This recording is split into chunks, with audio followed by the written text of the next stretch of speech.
ច្បាប់វិញហ្នឹង100%បងឯងខុសផ្លូវមាន3កន្លងបត់ស្ដាំមួយផ្លូវទៅត្រង់មួយផ្លូវបត់ឆ្វេងមួយហេតុអីបងគាត់ត្រូវបត់ស្ដាំកន្លងបត់ឆ្វេងជាប់គ្រប់ផ្លូវនេះ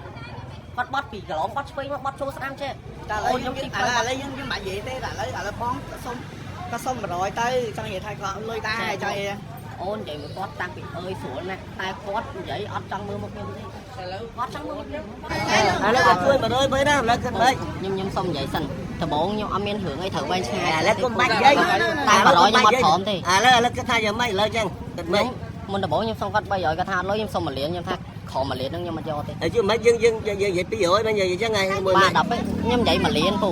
ខ្ញុំថាបើខំ200ខ្ញុំធ្វើមិនតតកើតទេជួយឥឡូវគ្នាជួយ100ហើយជួយឥឡូវមួយឯងគិតធ្វើនេះមិនខ្ញុំបើថាបើគាត់អត់ចង់វែងឆ្ងាយខ្ញុំអត់ចង់វែងឆ្ងាយតាំងដើមខ្ញុំថែម100ទៀតមកគ្រប់ហើយពូឥឡូវបានតែថា200មិនចឹងហ៎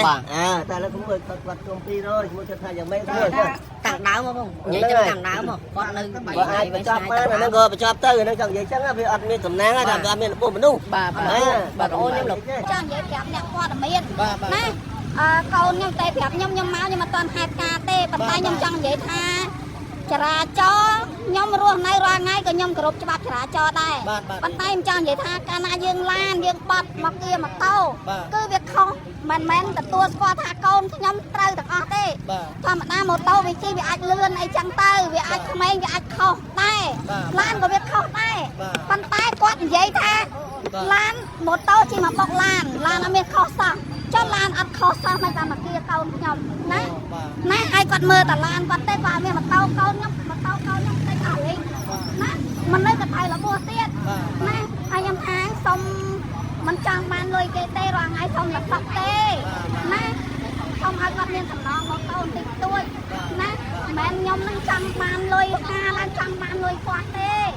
ណាគាត់ថាក៏មិនទៅឲ្យសងឡានគាត់ទៀតគ្រាន់បើកូនខ្ញុំជិះម៉ូតូបុកឡានគាត់សួរថាបើគាត់មិនបត់តើគ្នាទេគាត់យកត្រូវតែខ្លួនគាត់ណាហើយខ្ញុំអត់ចង់វែងឆ្ងាយទេខ្ញុំចង់តែសុខទេណាសុំសំណងបន្តិចបន្តួចគាត់ថាបិទឆ្នាំណាគាត់ថាម៉ូតូហ្នឹងខូចខាតជួសជុលម៉ូតូអីទេមិនចង់បានលុយគេទេខ្ញុំណាតែចង់បានលុយចរាចរណ៍យកមកធ្វើអីខំរកស៊ីបានវាបានលុយចាប៉ុន្តែគាត់មិនបងស្រីយើងអាចដល់ស្រែងពីការទេបងឥឡូវដល់ស្រែងទេបងដល់ស្រែងដែរហើយខ្ញុំខាងគាត់យកទៅទៅឡានខ្ញុំគៀម៉ូតូគេឥឡូវមិញយ៉ាងមិនចាអញ្ចឹងខ្ញុំចង់បានតែឲ្យជួសជុលម៉ូតូខ្ញុំបាទប៉ុណ្្នឹងទេចង់បានអីទេឥឡូវចង់និយាយថាជួសជុលម៉ូតូកូនខ្ញុំនៅ38ថ្ងៃទៅប្រឡង